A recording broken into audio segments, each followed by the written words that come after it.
టాలీవుడ్ దర్శకుల్లో బుచ్చిబాబు సానా అదొక రకం. తన అపియరెన్స్ చూస్తే ఇతనేం డైరెక్టర్ అన్నట్లుగా ఉంటుంది. సుకుమార్ లాంటి పెద్ద దర్శకుడి స్కూల్ నుంచి వచ్చినప్పటికీ కూడా తొలి సినిమా ఉప్పెనతో 100 కోట్ల వసూళ్లు రాబట్టినప్పటికీ కూడా అతనేమి బిల్డప్ ఇవ్వడు. ఇప్పటికీ సుకుమార్ దగ్గర అసిస్టెంట్ లాగే ప్రవర్తిస్తూ ఉంటాడు. సుకుమార్ దగ్గరే కాదు, ఇంకేం ఫిలిం సెలబ్రిటీ పక్కన ఉన్నా కూడా సరే చేతులు కట్టుకుని నిలబడతాడు. కుచించుకుపోయినట్లుగా కనిపిస్తాడు. స్టేజ్ మీద మాట్లాడేటప్పుడు కూడా అదే తీరు. తాజాగా అతను Allu Sirish pre wedding reception కి వచ్చాడు. అక్కడ కూడా చేతులు కట్టుకుని వినమ్రంగా నిలబడ్డాడు. ఈ విషయంలో అతి వినయం ప్రదర్శిస్తాడంటూ అతన్ని ట్రోల్ చేసే వాళ్ళు కూడా లేకపోలేదు. కానీ అతడిలో ఏ మార్పు ఉండదు.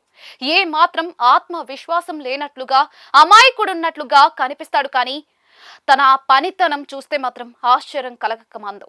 రామ్ చరణ్ లాంటి టాప్ స్టార్ తో పెద్ది అనే సినిమా చేస్తున్న బుచ్చిబాబు ఈ మూవీ నుంచి రిలీజ్ చేసిన ప్రతి ప్రోమోతోనూ అమితంగా ఆకట్టుకున్నాడు. ఫస్ట్ గ్లిమ్స్ ఎంత వైరల్ అయిందో మనందరికీ తెలిసిందే. ముఖ్యంగా బ్యాటింగ్ మూమెంట్ అంతర్జాతీయ స్థాయికి వెళ్ళిపోయింది. తర్వాతి చికిరి చికిరి పాట అంతకు మించి సెన్సేషన్ క్రియేట్ చేసింది.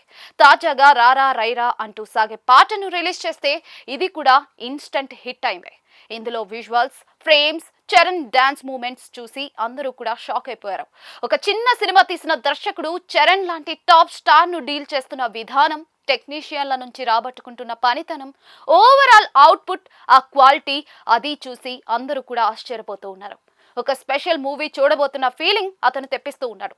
తెలుగు సినిమాలతో పెద్దగా అసోసియేషన్ లేని ఏఆర్ రెహమాన్ పెద్ద సినిమాని ఇంతగా ఓన్ చేసుకొని అదిరిపోయే పాటలు ఇస్తూ ఉండటంలోనూ బుచ్చిబాబు శ్రద్ధ స్పష్టంగా కనిపిస్తోంది.